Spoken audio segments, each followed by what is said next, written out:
আমাদের দৈনন্দিন জীবনের চলার পথে আমাদের জীবনের মাঝে অনেক ঘটনা এমন ঘটে যায় যে বিষয় সম্পর্কে আমরা অনেক সময় ভেঙে পড়ি, অনেক সময় অনেক চিন্তিত হয়ে যাই, অনেক সময় বাজে রকমের চিন্তা, বাজে রকমের টেনশন, দুশ্চিন্তা আমাদেরকে পাকড়াও করে বসে। মাঝে মাঝে আমাদের জীবনে অনেক সময় অনেক হতাশাও চলে আসে। যেমন আমরা তখন নিজের জিন্দেগিকে নিজেই লক্ষ্য করে বলে থাকি, আমার জীবনে এত দুঃখ কেন, আমার জীবনে এত কষ্ট কেন, আমার জীবনটা এরকমের কেন হলো, আমার জীবনে তো ভালো কোনো কিছুই হয় না, সবাই দেখি হুড় করে এগিয়ে যাচ্ছে, কিন্তু আমি দেখি সব কিছু থেকে আমি পিছিয়ে আছি। ব্যবসা বাণিজ্য করলে সেখানে আমি লোকসানের মধ্যে আছি, সবার থেকে সরকারি চাকরি হয়ে যাচ্ছে, কিন্তু আমার কোনো কর্মসংস্থানের ব্যবস্থা হচ্ছে না। আজকের আমাদের অধিকাংশ মানুষ এইরকমের দুশ্চিন্তায় আক্রান্ত, এই রকমের হতাশায় মানুষ যে বিভিন্ন ভাবে এবং ভুগছে। কিন্তু এই সমস্ত হতাশা থেকে মুক্তি পাওয়ার উপায় কি? আমাদের জীবনে চলার পথে অনেক দুঃখ কষ্ট আসবে, মানুষের সফলতা ব্যর্থতা তার জিন্দেগির মধ্যে আসবে, কিন্তু এটাকে পাড়ি দেওয়ার, এটা থেকে মুক্তি পাওয়ার একটা ব্যবস্থা নবীজি সাল্লাল্লাহু আলাইহি ওয়াসাল্লাম আমাদেরকে শিখিয়ে দিয়েছেন। যেমন নবীজি সাল্লাল্লাহু আলাইহি ওয়াসাল্লামের জীবনে যখন কোনো কষ্ট আসতো, যখন কোনো ব্যথা আসতো, তখন নবীজি সাল্লাল্লাহু আলাইহি ওয়াসাল্লাম কিভাবে সেটাকে প্রতিহত করতেন। আবু দাউদ শরীফের 1319 নম্বর হাদিস, এই হাদিসের মধ্যে এই হাদিসটি বর্ণনা করেছেন হযরত হুযায়ফা রাদিয়াল্লাহু তাআলা আনহু। হুযায়ফা রাদিয়াল্লাহু তাআলা আনহু থেকে বর্ণিত, তিনি বলেন, كان النبي صلى الله عليه وسلم إذا حزبه أمر صلى। যখন নবীজি সাল্লাল্লাহু আলাইহি ওয়াসাল্লাম কোনো কঠিন সমস্যার সম্মুখীন হয়ে যেতেন, সাথে সাথে আল্লাহর নবী নামাজে দাঁড়িয়ে যেতেন। সুবহানাল্লাহ। জীবনে এমন কোনো মানুষ অতিবাহিত হয় না এই পৃথিবীতে যার জীবনে কোনো দুঃখ কষ্ট আসে না। দুঃখ কষ্ট আসবে, এটাই স্বাভাবিক। সফলতা ব্যর্থতা আসবে, এটাই স্বাভাবিক। যখন মানুষ পরকালে যাবে, তখন মানুষের যারা সফল মানুষ তাদের ব্যর্থতা বলতে কোনো শব্দ আর থাকবে না। যখন মানুষ জান্নাতের মধ্যে যাবে, তখন কষ্ট নামক কোনো জিনিস আর জান্নাতের ভিতরে থাকবে না। যে আওয়াজ শুনলে মানুষ বিরক্ত বোধ করে, ওই রকমের কোনো আওয়াজ জান্নাতের মাঝে হবে না। তাহলে মানুষের আসল সুখ এটা হলো পরকালে, জান্নাতের মাঝে। দুনিয়াতে চলার পথে আমাদের মনে কখনো দুঃখ আসবে, কখনো আমাদের মনে কষ্ট আসবে, আবার কখনো আমাদের সুখ শান্তিতে থাকবে। মানুষের সুখ শান্তিও চিরদিন স্থায়ী হয় না। অনেক সময় অনেক মানুষ এমন আছে, দেখতে খুব সুখী মনে হয়, কিন্তু তার মাঝেও অনেক বড় কষ্ট আছে। আবার অনেক মানুষ দেখতে মনে হয় যে অনেক কষ্টে আছে, কিন্তু তার মাঝেও অনেক সুখ লুকিয়ে আছে। কে যে কি অবস্থায় আছে এটা একমাত্র আল্লাহ রাব্বুল আলামিন ভালো জানেন, আর ওই ব্যক্তি ভালো জানে এটা। কত মানুষ কত রকমের অশান্তির মধ্যে আছে, কেউ ছেলে দ্বারা অশান্তির মধ্যে আছে, কেউ মেয়ে দ্বারা অশান্তির মধ্যে আছে, কেউ স্ত্রী দ্বারা অশান্তির মধ্যে আছে। কত মা বাবা কত অস্থিরতার মাঝে ভুগছেন তার সন্তানাদিদেরকে নিয়ে। তো এই সমস্ত অস্থিরতা থেকে, এই সমস্ত টেনশন দুশ্চিন্তা থেকে মুক্তি পাওয়ার উপায় কি? এমন 10টা আমল আছে যে আমলগুলো যদি আমরা করি, তাহলে আমাদের যত বড় দুশ্চিন্তা আসুক, যত বড় টেনশন আসুক, এই আমলের উসিলায় আল্লাহ রাব্বুল আলামিন আমাদেরকে এই বালা মুসিবত থেকে হেফাজত করবেন। সুবহানাল্লাহ। তাহলে 1 নাম্বার, তাকদীরের প্রতি বিশ্বাসী হওয়া। ভালো মন্দ যা কিছু হয় সব আল্লাহ রাব্বুল আলামিনের পক্ষ থেকে হয়। যেমন আমরা ইমানে মুফাসসালের মধ্যে আমরা পড়েছি ওয়াল কদরি খায়রিহি ওয়া শাররিহি মিনাল্লাহি তাআলা। যে আমার তাকদীরের ভালো মন্দ যা কিছু হয় সব কার পক্ষ থেকে হয়? যদি বলেন আল্লাহ রাব্বুল আলামিনের পক্ষ থেকে। ঠিক আল্লাহ রাব্বুল আলামিন সূরা ইউনূসের 107 নম্বর আয়াতের মধ্যে আল্লাহ রাব্বুল আলামিন বলেন, ওয়া ইন ইয়ামসাসকাল্লাহু বিদুররিন ফালা কাশিফা লাহু ইল্লা হু ওয়া ইন ইউরিদকা বিখাইরিন ফালা রাদ্দা লিফাদলি ইউসিবু বিহি মান ইয়াশাউ মিন ইবাদিহি ওয়া হুয়াল গফুরুর রহিম।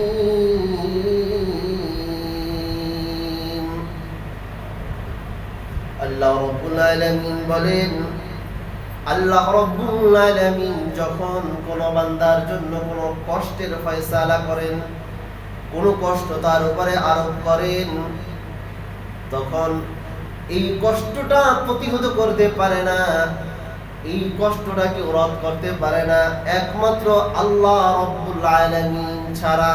কে ছাড়া? জোরে বলেন। তাহলে আমি যে বালা মুসিবতের মধ্যে আছি, এই বালা মুসিবত থেকে উদ্ধার করবেন কে? আল্লাহ। আমি যে সমস্যার মধ্যে আছি, এই সমস্যা থেকে উদ্ধার করতে পারেন একমাত্র আল্লাহ রাব্বুল আলামিন। আবার আল্লাহ রাব্বুল আলামিন বলেন, ওয়া ইন ইউরিদকা বিখাইরিন ফালা রাদ্দা লিফাদলি। আবার যখন আল্লাহ রাব্বুল আলামিন কোন মানুষের জন্য কোন ভালাইর, কোন কল্যাণের ইচ্ছা করেন, কোন কল্যাণ কোন ব্যক্তিকে দান করেন, ইউসিবু বিহি মান ইয়াশাউ মিন ইবাদিহি, তার বান্দাদের মধ্য থেকে যাকে ইচ্ছা তিনি সেটা তাকে দান করতে পারেন, কিন্তু এটাকে তামাম দুনিয়ার মানুষ মিলেও সেটা প্রতিহত করতে পারবে না। সুবহানাল্লাহ। তামাম দুনিয়ার মানুষ মিলেও এটাকে প্রতিহত করতে পারে না। ওয়া হুয়াল গফুরুর রহিম। তিনি ক্ষমাশীল, চিরদয়ালু। তিনি ক্ষমাশীল, চিরদয়ালু। তাহলে আমাদের তকদীরের ভালো মন্দ যা কিছু হয় সব তাকদীরের ফয়সালা। আর এই যখন আমাদের ভালো কিছু আসবে তখন আল্লাহ তাআলার শুকরিয়া আদায় করব, আর যখন আবার খারাপ কিছু আসবে তখন আমরা ধৈর্য ধারণ করব, আর এটা থেকে পরিত্রাণ পাওয়ার জন্য আল্লাহ তাআলার কাছে আমরা দোয়া করব, আল্লাহর মুখাপেক্ষী হব। আমরা কি সবাই করব তো ইনশাআল্লাহ? তাহলে আমাদের জীবনে আর কোনো কষ্ট থাকবে না। 2 নাম্বার, যে আমাদের মনের কষ্ট এটা আমরা কিভাবে দূর করব, আমাদের জীবনের হতাশা এটা আমরা কিভাবে দূর করব। 2 নাম্বার আমল। কোন আমলের মাধ্যমে আমরা দূর করতে পারি? দুনিয়াতে যত বড় বিপদই আসুক তখন সে পরকালের বিপদের কথা সে স্মরণ করবে।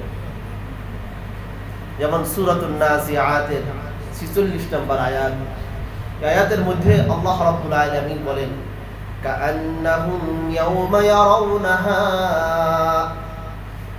লাম ইয়ালবাসু ইল্লা আশিয়াতান আও দুহাহা। আল্লাহ রাব্বুল আলামিন বলেন, সেদিন তারা একে অপরকে দেখবে, অর্থাৎ হাসরের ময়দানের মধ্যে তারা একে অপরকে দেখে মনে হবে যেন তারা দুনিয়াতে মাত্র এক সন্ধ্যা অথবা এক সকাল অবস্থান করেছে। আল্লাহু আকবার। হাসরের ময়দানে একে অপরের সাথে যখন দেখা হবে, দেখে মনে হবে হ্যাঁ রে, দুনিয়ার জিন্দেগিটা আমরা কাটালাম, আমাদের কাছে মনে হয় হাসরের ময়দানের, হাসরের দিনের এই দিকে তাকালে এক সন্ধ্যা অথবা এক সকাল আমরা এটা অতিবাহিত করেছি, এক সন্ধ্যা অথবা এক সকাল আমরা অবস্থান করেছি। তাহলে হাসরের ময়দানের তুলনায় আমাদের দুনিয়ার জিন্দেগি কি? জোরে বলেন। এক সন্ধ্যা অথবা এক সকাল। তাহলে আপনার দুনিয়ার মধ্যে যখন কোনো বিপদ আসবে তখন আপনি মনে করবেন এটা আরে হাসরের ময়দানে বড় বিপদ অপেক্ষা করছে। সুতরাং হাসরের ময়দানের ওই বিপদের তুলনায় এটা এক সকালের বিপদ, এক বিকালের বিপদ। এটা যখন আপনি এটা যখন ভাববেন মনে মনে, যে আমার এই বিপদ আসলে কোনো বিপদই নয়, বরং আমি আল্লাহর উপরে আমি ধৈর্য ধারণ করছি, আল্লাহ আমাকে এটাকে উদ্ধার করতে পারে, কারণ এটা আমি মন ভাঙার কিছুই নাই। যত বড় বিপদই আসুক, এটা আল্লাহ রাব্বুল আলামিন একটা পর্যায়ে আমাকে সফলতা অবশ্যই দান করবেন। তাহলে আমার যখন বালা মুসিবত আসবে, তখন আমি হাসরের ময়দানের কথা আমি স্মরণ করব, কিয়ামতের কঠিন ময়দানের কথা আমি স্মরণ করব। এর চাইতেও দুনিয়ার যত বড় বিপদই হোক, এর চাইতে বড় বিপদ আমার জন্য অপেক্ষা করছে। তাহলে এইভাবে যদি আমরা আমাদের জীবনটাকে পরিচালনা করতে পারি, তাহলে আশা করা যায় যে আমাদের দৈনন্দিন জীবনে আর কোনো দুঃখ কষ্ট থাকবে না। 3 নাম্বার, আমাদের মনের যে সংকীর্ণতা আছে, আমাদের দৈনন্দিন জীবনে যত কষ্ট আছে, আমাদের মনের যত ব্যথা আছে, এটা আমরা কোন আমল দ্বারা প্রতিহত করতে পারি, কোন আমলের মাধ্যমে এটাকে আমরা পরিবর্তন করতে পারি। 3 নাম্বার বিষয় হলো চিন্তার পরিবর্তন নিয়ে আসা। সেটা কিভাবে? আপনি যে অবস্থায় আছেন, আপনার চাইতে যে নিচু যে অবস্থায় আছে তার কথা আপনি ভাবুন। আল্লাহ রাব্বুল আলামিন তো আপনাকে, আপনার বাড়ি না থাকুক, আল্লাহ রাব্বুল আলামিন আপনাকে একটা ফ্ল্যাট নিয়ে থাকার ব্যবস্থা আল্লাহ রাব্বুল আলামিন করেছেন। কিন্তু কত মানুষ আছে যাদের একটা ফ্ল্যাটে থাকার তাদের সামর্থ্য নাই, যা আল্লাহ তাআলা আপনাকে দিয়েছেন। এরপরে আপনি একটা রুম নিয়ে আপনি থাকার ব্যবস্থা আছে। আপনি ভাবুন কত মানুষ এমন আছে যারা রাস্তার পাশে ঘুমাচ্ছে, একটা রুম নিয়ে থাকারও তাদের ব্যবস্থা নাই। আপনি খানা আপনার সামনে হাজির হয়েছে, আপনি এই কথা আপনি স্মরণ করেন যে আল্লাহ রাব্বুল আলামিনের কত বড় নিয়ামত আমি ভোগ করছি। 3 বেলা আল্লাহ রাব্বুল আলামিন আমার সামনে তার নিয়ামতকে হাজির করেছেন। কত মানুষ এমন আছে অনাহারিতে ভুগছে, কত মানুষ কত অনাহারে কত কষ্টের শিকার তারা হচ্ছে। আল্লাহ রাব্বুল আলামিন তো আমাকে ওই কষ্ট দেন নাই। যখন আপনার থেকে নিচু যারা আছে এদের কথা যখন আপনি ভাববেন, তখন আপনার নিজের ভিতর থেকে যত শুকরিয়া আসবে যে আল্লাহ রাব্বুল আলামিন আমাকে যে হালতে রেখেছেন, আলহামদুলিল্লাহ, শুকরিয়া, আল্লাহ রাব্বুল আলামিন আমাকে অনেক ভালোই রেখেছেন। আর যদি আপনি ভাবেন যে আমি একটা বাসা ভাড়া থাকি, এখন একটা ফ্ল্যাট কিনতে পারলাম না, আর আপনি একটা ফ্ল্যাট কিনেছেন, এখন আপনি ভাবলেন একটা ফ্ল্যাট মাত্র কিনেছি, বাড়ি তো একটা এখনো করতে পারলাম না, বাড়ি একটা করেছেন, এরপরে আপনি আপনার মনে আফসোস, মাত্র একটা বাড়ি হলো, 2টা বাড়ি তো আর হলো না, বাড়িটা মাত্র 5 তলা হলো, 10 তলা তো আর হলো না। এই আফসোসের কোনো শেষ নাই। নবীজি সাল্লাল্লাহু আলাইহি ওয়াসাল্লাম বলেন যে দুনিয়া দুনিয়া দুনিয়া এটা এমন একটা জিনিস, মানুষ যত চাবে ততই মানুষের লাগবে। মানুষের আকাঙ্ক্ষা কোনোদিন শেষ হয় না, মানুষের চাওয়া পাওয়া কখনো শেষ হয় না। একমাত্র এটা শেষ করবে কবরের মাটি। কবরের যখন মানুষ যাবে তখন তার এই চাওয়া পাওয়া তখন তার শেষ হবে, এর আগে কখনোই তার এই চাওয়া পাওয়া শেষ হবে না। আপনি একজন 70 বছর 80 বছরের লোককে আপনি জিজ্ঞাসা করবেন, ভাই আপনার ভবিষ্যৎ চিন্তা পরিকল্পনা কি? সে বলবে, হুজুর আমার এখন জীবনে আমি যে চাকরিটা করেছি, আমি যে রিটার্নের টাকাটা পেয়েছি, এটা দ্বারা আমি একটু বাড়ি করব, এটা দ্বারা আমি কাজ করব, এটা দ্বারা আমি একটু শেষ জীবনে একটু সুখ শান্তির একটু আরাম করে যাব। দেখবেন তার এত সুন্দর পরিকল্পনা, এটা বাস্তবায়ন হতে আরো 100 বছর লাগবে। কত বছর? 100 বছর। কিন্তু তার জিন্দেগি কি 100 বছর আছে? আবার তাকে আপনি জিজ্ঞাসা করবেন যে আপনি জীবনে কি করলেন? বলে জীবনে আমি কিছুই করতে পারলাম না। জীবনটাকে সাজাতে হবে আমাদের, কিন্তু আমাদের যে জিন্দেগিটাকে আমাদের সাজানো দরকার ওই জিন্দেগিটাকে আমরা সাজাচ্ছি না। আমরা জীবন সাজানোর ব্যাপারে, চাকচিক্য জীবন, দুনিয়ার জীবন সাজানোর ব্যাপারে সবাই আমরা ব্যস্ত। যে আমি একটু সুখ চাই, একটু সুখ আল্লাহ রাব্বুল আলামিন, টাকা পয়সার মাঝে আল্লাহ রাব্বুল আলামিন সুখ দান করেন নাই। এই 2-3 সপ্তাহ আগে কোটি কোটি টাকার মালিক একজন ব্যক্তি আমাকে বলতেছে, হুজুর আমার জন্য একটু দোয়া করবেন। তখন তিনি আবার আমাকে বলছেন, হুজুর কোন বিষয়ে দোয়া করবেন জানেন? আল্লাহ রাব্বুল আলামিন আমাকে যাতে সুস্থতার নিয়ামত দান করেন, অথবা আল্লাহ রাব্বুল আলামিন যেন আমাকে দুনিয়া থেকে উঠিয়ে নিয়ে যান। তখন আমি তাকে বললাম, আপনি এত টাকার মালিক, আপনি দুনিয়া থেকে চলে যেতে চান? তখন তিনি বললেন যে হুজুর, বাস্তব অবস্থা হলো টাকা পয়সা মানুষকে সুখ দিতে পারে না, টাকা পয়সা মানুষকে শান্তি দিতে পারে না। আমার যদি টাকা পয়সা না থেকে যদি আমার শরীরে সুস্থতা থাকতো, আমি মনে করতাম এটা হলো আমার সবথেকে বড় নিয়ামত ছিল। এটা বলে আমার যে রোগ, এই রোগের চিকিৎসা নেই। বলে আমার মনের ভিতরে যে কি কষ্ট, আমার শরীরের ভিতরে কি যন্ত্রণা, আমার এই অর্থ সম্পদ না থেকে যদি আল্লাহ রাব্বুল আলামিন আমাকে সুস্থতার নিয়ামত দিতেন, তাহলে এটা হলো আমার সব থেকে বড় উপভোগের বিষয়, হলো এটা হলো আমার থেকে সবচেয়ে বড় নিয়ামতের বিষয় হতো এটা। এবং উনি আমাকে নসিহত করছেন, বলে হুজুর টাকা পয়সা মানুষকে সুখ দিতে পারে না। যারা বাস্তব নজির, এটা আমি আসলেই বাস্তব এটা, যে টাকা পয়সা মানুষকে সুখ দিতে পারে না। যদি টাকা পয়সা মানুষকে সুখ দিত, তাহলে যত কোটিপতি ওয়ালারা আছে সবাই সুখের ভিতরে বসবাস করত।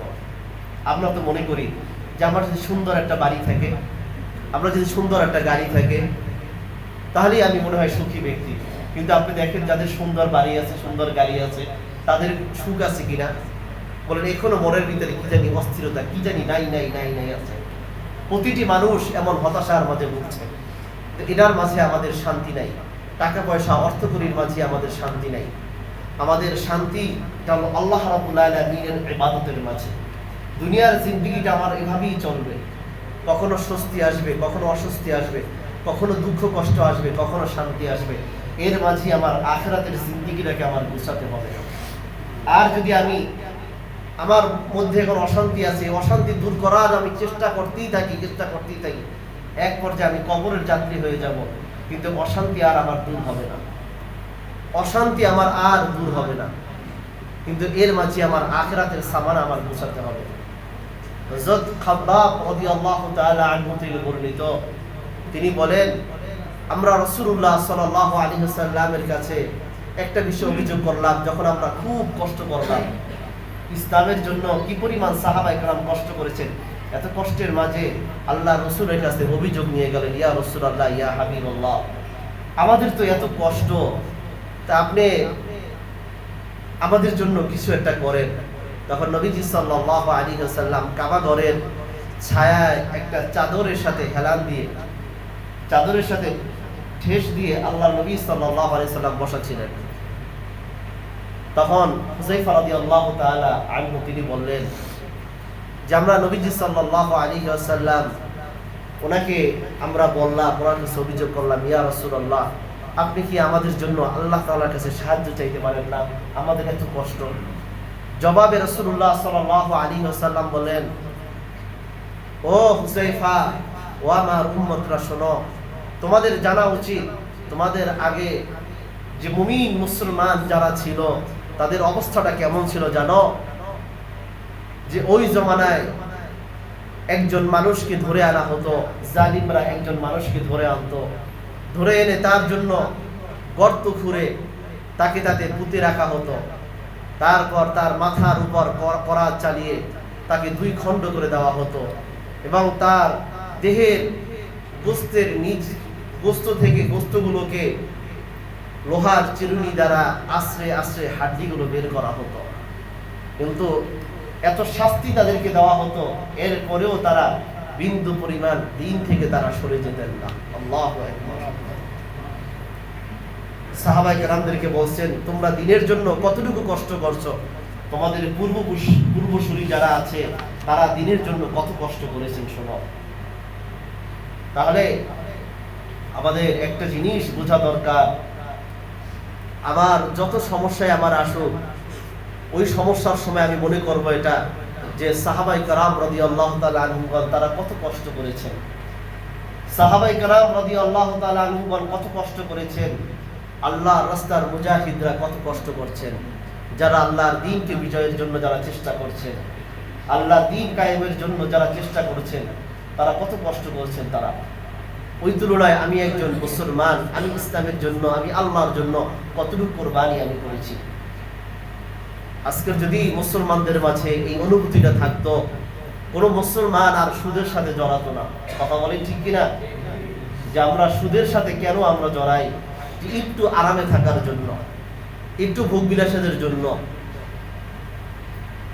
অথচ দেখেন কত মানুষ হক হালালি ভাবে চলে, শান্তির সাথে চলে, কত মানুষ হক হালালি ভাবে চলে, রিকশা চালায়, এরপরে একটা টাকা সে হারাম খায় না। সে বলে আল্লাহ রাব্বুল আলামিন আমাকে যে অবস্থায় রেখেছেন, আলহামদুলিল্লাহ আমি অনেক ভালো আছি। আল্লাহু আকবার। এই যে কিছুদিন পূর্বে কুড়িগ্রামে একটা লোক রিক্সা রেখে নামাজে চলে গেছেন, নামাজে যাওয়ার পরে তার রিক্সাটা চুরি করে নিয়ে গেছে। তাহলে আল্লাহর বান্দার একমাত্র জীবিকা নির্বাহের একটা উপায় ছিল এই রিক্সা। ওই আল্লাহর বান্দা দেখলো নামাজ থেকে বের হয়ে তার রিক্সাটা আর নাই, সে খোঁজাখুঁজি করে সে আল্লাহ তাআলার জিকির করা আরম্ভ করে দিয়েছে। লা ইলাহা ইল্লাল্লাহ, লা ইলাহা ইল্লাল্লাহ। কারণ দুনিয়ার মানুষের কাছে অভিযোগ করে কি হবে, তার সঙ্গীতে একমাত্র আল্লাহ রাব্বুল আলামিনের জিকির, যে কান্না করছে আর আল্লাহ রাব্বুল আলামিনের জিকির করছে। তো এই দৃশ্যটা কালবেলার একজন সাংবাদিক সে এটা তুলে দিয়েছে, সাথে সাথে সারা বিশ্বের মানুষ এটা দেখে ফেলেছে। আর ওই রিক্সাটাই কিনে দিয়েছিল ওখানে একজন মসজিদের ইমাম সাহেব আর কিছু মসজিদিরা মিলে, যে লোকটা অনেক অভাবের মধ্যে আছে, একজন নামাজি বান্দা, তাকে তারা মিলে 35,000 টাকায় একটা রিক্সা কিনে দিয়েছিল। তো যখন তার রিক্সাটা শেষ সম্বলটা যখন হারিয়ে ফেলেছে, সে হতাশ হয়ে যায় না, সে ওই অবস্থার মধ্যে থেকেও বলেছে আলহামদুলিল্লাহ, আল্লাহ তাআলা আমাকে যে আলোতে রাখে আলহামদুলিল্লাহ। এরপর সারা দেশের মানুষ মিলে তারে 2.5 লাখ টাকা একটা অটো কিনে দিয়েছে তাই। তখনও সে বলতেছে, পাওয়ার পরে বলে আলহামদুলিল্লাহ, আল্লাহ তাআলা আমাকে যে হালতে রাখে আলহামদুলিল্লাহ। যে সংবাদটা আপনারা অনেকেই দেখেছেন। তো দেখেন যে একটা মানুষ তার সর্বশেষ জীবিকা নির্বাহের যে একটা মাধ্যম ছিল সেটাও যখন চলে গেল, তারপরও তিনি কিন্তু নিরাশ হন নাই। লোকটাকার অবস্থা দেখে আমার চোখে পানি চলে আসছে। যাহ, তাদের জিন্দেগিটা কত সুন্দর। এত অভাবের মাঝে থেকেও তারা আল্লাহ রাব্বুল আলামিনকে কিভাবে স্মরণ করছে। এত অভাবের মাঝে থেকেও তারা বলছে আলহামদুলিল্লাহ, আল্লাহ তাআলা আমাকে যে হালতে রাখেন আলহামদুলিল্লাহ। কিন্তু আমাদের হওয়া উচিত ছিল এমন, যদি আমাদের এরকমের অবস্থা, এরকমের মন মানসিকতা যদি আমাদের থাকতো, তাহলে আমরা কখনোই হারামের সাথে আমরা জড়াতাম না। আমি বলতাম যে আল্লাহ, আমি তোমার সন্তুষ্টি চাই, আমি তোমাকে অসন্তুষ্ট করে আমি কবরে যেতে চাই না। আমি বড় অট্টালিকা বানাবো আর তুমি আমার উপর অসন্তুষ্ট থাকবা, এই অট্টালিকা আমার দরকার নাই। আমি ভোগবিলাসের সাথে চলবো আর তুমি অসন্তুষ্ট থাকবা, এই ভোগবিলাসের সাথে চলার আমার দরকার নাই। সম্মানিত হাজিরিন, এই জন্য দুনিয়ার জিন্দেগির মাঝে চলার জন্য আল্লাহ রাব্বুল আলামিনকে সন্তুষ্ট করেন। চিন্তা করবেন কোন পদ্ধতিতে কিভাবে চললে আবার আল্লাহ তাআলা খুশি হন, ওই পদ্ধতিতে জীবন অবলম্বন করেন, শান্তি পাবেন, সুখ পাবেন। এখন মানুষ সুখ খোঁজার জন্য বিভিন্ন জায়গাতে যায়, কোনো মানুষ সুখে নাই এখন বর্তমানে। প্রত্যেকটা মানুষ অশান্তির মাঝে ভুগছে। এটা যে কিভাবে বুঝবেন, বলে শান্তির হাওয়া খাওয়ার জন্য 300 ফিট যায়। কথা বলেন ঠিক কিনা? শান্তির হাওয়া খাওয়ার জন্য আমরা ঢাকার বাহিরে যাই ঘোরার জন্য, কি জন্য? একটু স্বস্তি লাভ করার জন্য। শান্তির হাওয়া খাওয়ার জন্য, একটু সুখ শান্তি পাওয়ার জন্য কক্সবাজার যাই, বলে ব্রেনটা হালকা হয়ে গেছে, শরীরটা একটু ভালো লাগছে। তাহলে কোনো মানুষ শান্তিতে নাই। এই সুন্দর ফ্ল্যাট আর সুন্দর বাড়ি, সুন্দর গাড়ি, এগুলো আমাদের সুখ দিতে পারে না। এটার মধ্যে শান্তি নাই। শান্তি আল্লাহ রাব্বুল আলামিন আমাদেরকে রেখেছেন হালাল রিজিকের মাঝে, আল্লাহ রাব্বুল আলামিন এবং রাসূলের তরিকার মাঝে। কথা বলেন ঠিক কিনা? তাহলে আমাদের জীবনে যত কষ্ট আসবে, কষ্টের মাঝেও আমরা কি বলবো? আলহামদুলিল্লাহ, আল্লাহ রাব্বুল আলামিন আমাকে যে কষ্ট দিয়েছেন এর চাইতেও আরো বড় কষ্ট মানুষের মাঝে আছে। আল্লাহ তাআলা তো আমাকে ওর থেকে হেফাজত করেছেন। এরপরে 4 নাম্বার, আমাদের জীবনে যত বড় কষ্ট আসুক, সেই কষ্টটাকে আমরা কিভাবে প্রতিহত করব, সেই কষ্ট থেকে আমরা কিভাবে পরিত্রাণ পাবো, আল্লাহর ব্যাপারে আমাদের সুধারণা পোষণ করা। যেমন সূরাতুত তালাকের 3 নম্বর আয়াতের কিছু অংশ আল্লাহ রাব্বুল আলামিন বলছেন, ওয়া ইয়াতাওয়াক্কাল আলাল্লাহি ফাহুয়া হাসবুহ। যারা আল্লাহ রাব্বুল আলামিনের উপর ভরসা করে, আল্লাহ রাব্বুল আলামিন তার জন্য যথেষ্ট। সুবহানাল্লাহ। তাহলে আমি যদি আল্লাহ রাব্বুল আলামিনের উপর ভরসা করি, আল্লাহ রাব্বুল আলামিন আমার জন্য যথেষ্ট কিনা জোরে বলেন। আমি বলবো এটা, আল্লাহ আমার যত বড় বিপদে আসুক, দরজা তোমারটাই খোলা। দুনিয়ার মানুষের কাছে হাত পাতলে দুনিয়ার মানুষ না বলতে পারে, আল্লাহ তুমি যদি আমার হাও বলো নাও বলো, তোমার দরজা কিন্তু আমি ছাড়ছি না। বলে তুমি আমার জন্য যথেষ্ট এই বিপদ থেকে উদ্ধার করার জন্য। এই রকমের একই বিশ্বাস আমরা করতে পারবো কিনা জোরে বলেন। নবীজি সাল্লাল্লাহু আলাইহি ওয়াসাল্লাম বলেন, আল্লাহ রাব্বুল আলামিন ঘোষণা করেন, ও আমার বান্দারা শোনো, আমি আল্লাহ রাব্বুল আলামিনকে তোমরা যেই রূপ ধারণা করবা, আমি বান্দা আমি তোমার কাছে ওই রূপে ইনশাআল্লাহ তোমার সামনে হাজির হয়ে যাব। সুবহানাল্লাহ। যেই রূপ বান্দা আমার প্রতি ধারণা রাখে, আমিও তার সাথে সেই রূপেই থাকি। যদি আমি বলি আমার সম্পর্কটা আল্লাহ রাব্বুল আলামিনের সব থেকে কাছাকাছি, কি পরিমাণ আল্লাহ রাব্বুল আলামিন কাছাকাছি, যে দুইটা আঙ্গুলের মাঝে যে পরিমাণ ব্যবধান আছে, এর থেকেও আমার আল্লাহ আমার কাছে।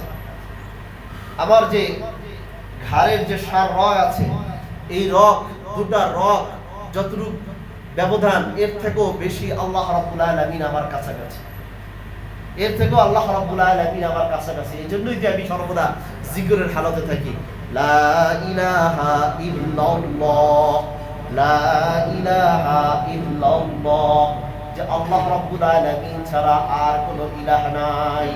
আমার সাথে কি নাই? আল্লাহ রাব্বুল আলামিন ছাড়া আর কোনো মাবুদ নাই, আর কোনো ইলাহ নাই।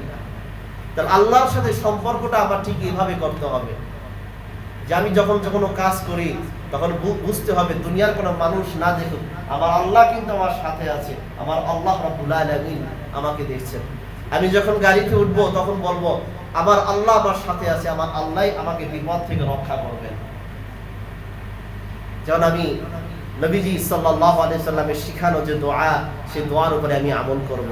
প্রতিটি বিষয় আমি সকাল যখন করব তখন আমি আল্লাহ রাব্বুল আলামিনের, আল্লাহ আমার সাথে আছে, আমি আল্লাহর নামে ফজরের নামাজ পড়ে দোয়া তাসবিহ জিকিরের মাধ্যমে এরপরে আমি আমার সকালটাকে আমি শুরু করব।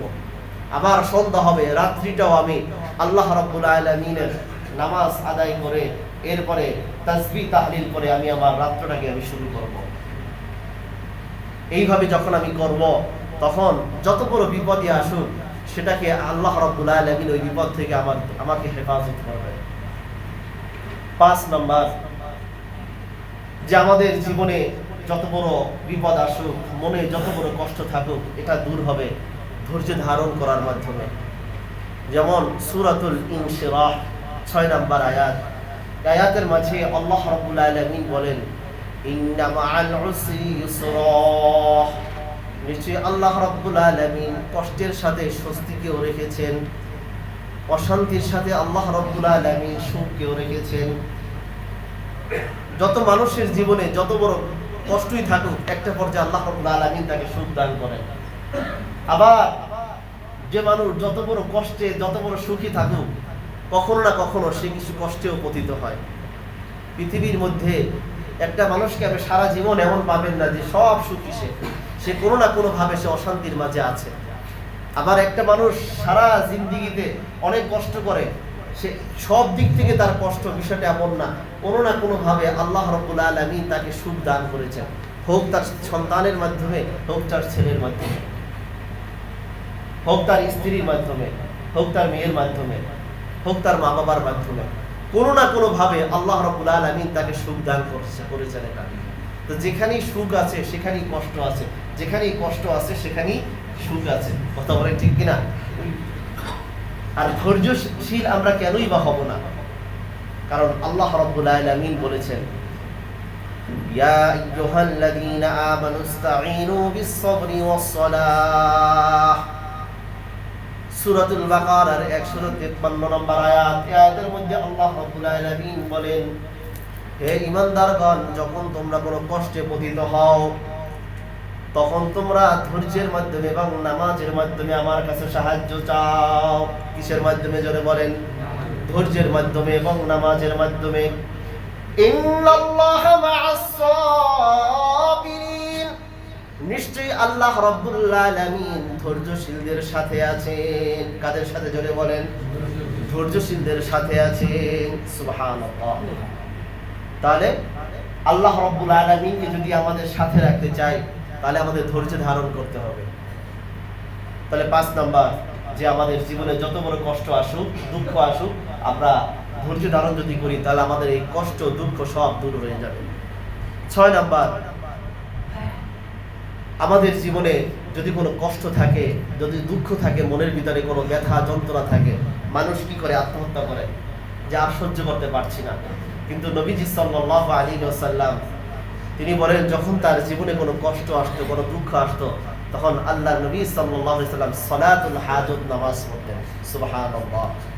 আবু দাউদ শরীফের 1319 নম্বর হাদিস, হযরত হুযায়ফা রাদিয়াল্লাহু তাআলা আনহু থেকে বর্ণিত, তিনি বলেন, কানা নবী সাল্লাল্লাহু আলাইহি ওয়াসাল্লাম ইযা হাযাবাহু আমরুন, যখন নবীজি সাল্লাল্লাহু আলাইহি ওয়াসাল্লাম কোনো সমস্যার সম্মুখীন যখন হতেন, সাথে সাথে সাল্লাহ, তিনি নামাজে দাঁড়িয়ে যেতেন। সুবহানাল্লাহ। আপনি যে কোনো একটা সমস্যায় পড়েছেন, সাথে সাথে আপনি নামাজে দাঁড়িয়ে যান, 2 রাকাত নামাজ পড়েন, এরপর আপনি অন্য মানুষের কাছে বলেন, এরপর আপনি আপনার বাবার কাছে বলেন, মায়ের কাছে বলেন, সমস্যার সম্মুখীন হয়েছেন, আপনি সাথে সাথে স্ত্রীর কাছে না পড়ে আগে আল্লাহ রাব্বুল আলামিনের কাছে বলেন, 2 রাকাত নামাজ পড়েন, এরপর আপনি স্ত্রীর কাছে বলেন, এরপর আপনি সন্তানদেরকে বলেন, এরপর আপনি উস্তাদদেরকে বলেন, এরপর আপনি ইমামদেরকে বলেন। আগে কি করবেন? 2 রাকাত নামাজ আদায় করবেন। সাহাবায়ে কেরাম রাদিয়াল্লাহু তাআলা আনহুমদের এই আমল ছিল, তারা যখনই কোনো সমস্যায় পড়ে যেতেন, সাথে সাথে তারা 2 রাকাত নামাজ আদায় করতেন। সুবহানাল্লাহ। তাহলে এভাবে যদি আমরা যে সমস্যায় পড়ব, যদি আমরা নামাজের মাধ্যমে সমাধান করার চেষ্টা করি, আশা করা যায় আল্লাহ রাব্বুল আলামিন এই সমস্যা আমাদের সমাধান করে দিবেন। এরপরে 7 নাম্বার, আমাদের যখন কোনো সমস্যা আসবে, মনের মধ্যে যখন অনেক কষ্ট ব্যথা আসবে, তখন আমরা বেশি বেশি পরিমাণে আমরা ইস্তেগফার করব। যেমন সূরাতুন নূহ 10 নম্বর আয়াত, আল্লাহ রাব্বুল আলামিন বলেন, ফাকুলতু আস্তাগফিরু রাব্বাকুম ইন্নাহু কানা গফফারা। ফাকুলতু আস্তাগফিরু রাব্বাকুম, নূহ আলাইহিস সালাতু ওয়াস সালাম বললেন, আমি বললাম, আমার জাতিদেরকে বললাম, তোমরা তোমাদের প্রতিপালকের কাছে ইস্তিগফার করো, ইন্নাহু কানা গফফারা, নিশ্চয়ই তিনি হলেন ক্ষমাশীল। তিনি কি? জোরে বলেন, ক্ষমাশীল। সুতরাং তোমরা যদি আল্লাহ রাব্বুল আলামিনের কাছে বেশি বেশি মাফ চাও, তাহলে আল্লাহ রাব্বুল আলামিনও তোমাদেরকে মাফ করে দিবেন। তাই নবীজি সাল্লাল্লাহু আলাইহি ওয়াসাল্লাম বলেন, যে ব্যক্তি নিয়মিত ইস্তিগফার করবে, আস্তাগফিরুল্লাহ আস্তাগফিরুল্লাহ রাব্বি মিন কুল্লি যামবি ওয়া আতুবু ইলাইহি লা হাওলা ওয়ালা কুওয়াতা ইল্লা বিল্লাহিল আলিয়্যিল আযীম, যে ব্যক্তি নিয়মিত এই ইস্তিগফার করবে, আল্লাহ রাব্বুল আলামিন তার সব সংকট থেকে উত্তরণের পথ বের করে দিবেন। শুধু এতটুকু নয়, তার মাঝে যত দুশ্চিন্তা আছে, আল্লাহ রাব্বুল আলামিন সব দুশ্চিন্তাগুলো মিটিয়ে দিবেন। এবং তার যদি রিজিকের কোনো স্বল্পতা থাকে, আল্লাহ রাব্বুল আলামিন অকল্পনীয় উৎস থেকে আল্লাহ রাব্বুল আলামিন তার রিজিকের ব্যবস্থা করে দিবেন। সুবহানাল্লাহ। এজন্য বেশি বেশি ইস্তিগফার করা, যখনই সমস্যায় পড়ব তখন বেশি বেশি ইস্তিগফার করে নিব। 8 নাম্বার, অধিক পরিমাণে দুরূদ পাঠ করা। যে যত বেশি দুরূদ পাঠ করবে, ওই দুরূদের উসিলায় আল্লাহ রাব্বুল আলামিন তার নিয়ামত বরকত তত বাড়িয়ে দিবেন। আপনি দুরূদ পাঠ করবেন একবার, আর আল্লাহ রাব্বুল আলামিন আপনার 10টা মর্তবা বাড়িয়ে দিবেন, জান্নাতের 10টা দরজা আপনার জন্য ওপেন করে দিবেন। সুবহানাল্লাহ। আপনার ভিতরে যত দুশ্চিন্তা আছে, আপনি দুরূদ পড়বেন, সাথে সাথে আপনার এই দুরূদের উসিলায় আপনার দুশ্চিন্তা দূর হয়ে যাবে। আপনার মন খারাপ আছে, আপনি দুরূদ পড়েন, আপনার মন খারাপ ভালো হয়ে যাবে। এবং কি আল্লাহ রাব্বুল আলামিন আপনার গুনাহগুলোকে মাফ করে দিবেন। আপনি মুসিবতের মধ্যে আছেন, তখন আপনি পড়েন, দুরূদ পড়েন। সব থেকে ছোট দুরূদ হলো সাল্লাল্লাহু আলাইহি ওয়াসাল্লাম, সাল্লাল্লাহু আলাইহি ওয়াসাল্লাম। আপনি দুরূদ পড়বেন, এটা একটা পরীক্ষিত আমল। আপনি যখনই দুরূদ পড়বেন সাথে সাথে দেখবেন আল্লাহ রাব্বুল আলামিন আপনার মনের যত কষ্ট, যত ব্যথা সব আল্লাহ রাব্বুল আলামিন দূর করে দিবেন।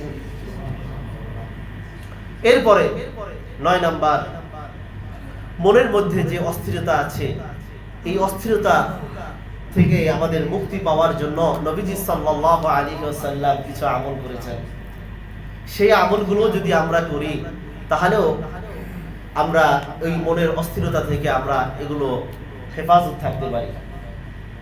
যত বড় বিপদ আসুক, বিপদের সময় আপনি পড়বেন যে বিপদটি পড়েছিল হযরত ইউনূস আলাইহিস সালাতু ওয়াস সালাম, তিনি যখন বিপদে পড়েছিলেন, এমন বিপদ যে চারদিকে ঘুটঘুটে অন্ধকার, ওই অন্ধকার মাঝে আল্লাহ রাব্বুল আলামিনের কাছে ডাক দিয়ে বলেছিলেন, লা ইলাহা ইল্লা আনতা সুবহানাকা ইন্নী কুনতু মিনাজ জালিমিন। লা ইলাহা ইল্লা আনতা, যে আপনি ছাড়া আল্লাহ অন্য কোনো ইলাহ নাই। সুবহানাকা, আল্লাহ আপনি পবিত্র। ইন্নী কুনতু মিনাজ জালিমিন, নিশ্চয়ই আমি জালিমদের অন্তর্ভুক্ত হয়ে গিয়েছি। আয় আল্লাহ, আপনি আমাকে মাফ করে দেন। এই দোয়াটা আপনি বেশি বেশি পড়বেন, তাহলে দেখবেন আপনার মনের কষ্ট দূর হয়ে যাবে, আপনার বালা মুসিবত দূর হয়ে যাবে। আপনি বেশি বেশি পড়তে থাকেন, লা ইলাহা ইল্লা আনতা সুবহানাকা ইন্নী কুনতু মিনাজ জালিমিন। কি সবাই পারবো এটা? নবীজি সাল্লাল্লাহু আলাইহি ওয়াসাল্লাম তিনি আরো একটা আমল করতেন। যখন কোন বিপদের মধ্যে পড়ে যেতেন, যখন কোন দুশ্চিন্তা আল্লাহর নবীর উপরে পাকড়াও করত, সাথে সাথে আল্লাহর নবী বলতেন, আল্লাহুম্মা ইন্নী আউযু বিকা মিনাল হাম্মি ওয়াল হুজন ওয়া আউযু বিকা মিনাল আজাজি ওয়াল কাসাল ওয়া আউযু বিকা মিনাল বুখলি ওয়াল জুনুব ওয়া আউযু বিকা মিন গলাবাতিদ দাইনি ওয়া কাহরির রিজাল। আয় আল্লাহ, আমাকে আপনি দুশ্চিন্তা থেকে আল্লাহ আমি আপনার কাছে আশ্রয় চাই। আয় আল্লাহ, যত দুঃখ কষ্ট আছে আল্লাহ এগুলো থেকে আমি আপনার কাছে আশ্রয় চাই। ও আল্লাহ, আমি আপনার কাছে আশ্রয় চাই। অপারগতা থেকে আশ্রয় চাই, অলসতা থেকে আপনার কাছে আশ্রয় চাই।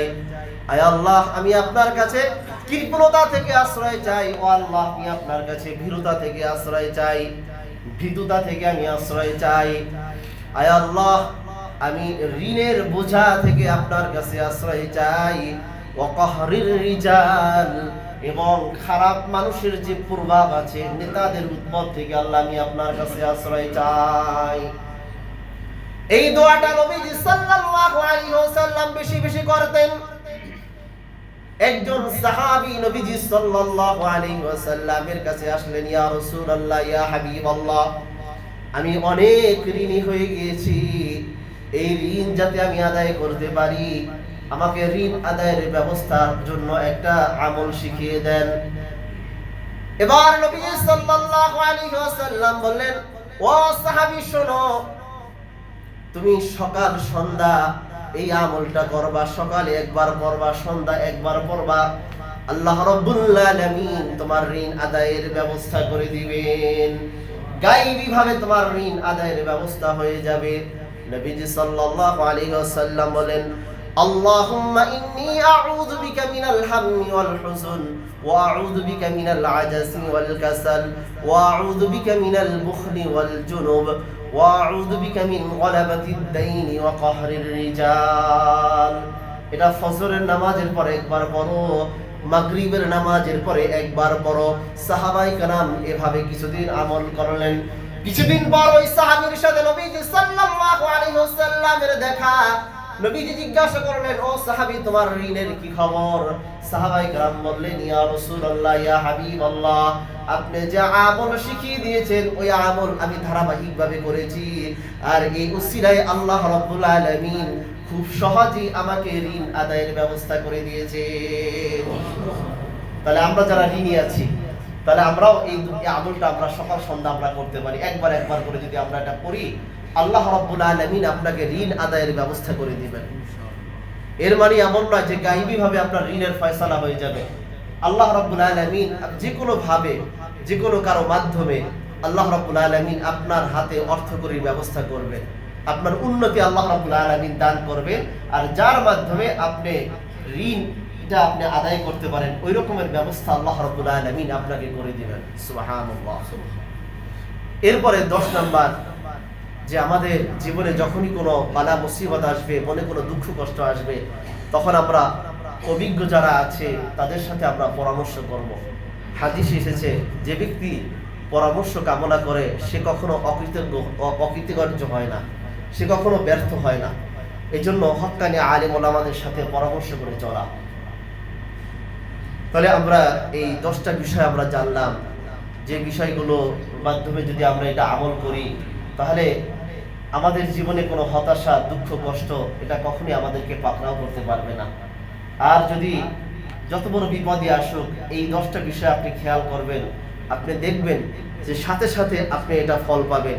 এই 10টা বিষয়কে দ্বারা আপনি আপনার কষ্ট যেটা আছে এটাকে প্রতিহত করেন, আপনার বালা মুসিবত যেটা আছে এটা দূর করার এই 10টা পদ্ধতিতে এটা আপনি দূর করার আপনি চেষ্টা করেন, ইনশাআল্লাহ দেখবেন আল্লাহ রাব্বুল আলামিন আপনার সুস্থির ফয়সালা করবেন। আল্লাহ রাব্বুল আলামিন যেন আমাদের সবাইকে সর্ব রকমের বালা মুসিবত থেকে হেফাজত করেন। আল্লাহ রাব্বুল আলামিন যেন আমাদের সবাইকে যত রকমের মনের কষ্ট আছে সবগুলো যেন আল্লাহ রাব্বুল আলামিন দূর করে দেন। এই আমলগুলোর মাধ্যমে যেন আমরা আমাদের দৈনন্দিন জীবনটাকে আমরা সাজাতে পারি। রব্বে কারীম যেন আমাদের সবাইকে তৌফিক দান করেন। ওয়া আখিরু দাওয়ানা আলহামদুলিল্লাহি রাব্বিল আলামিন।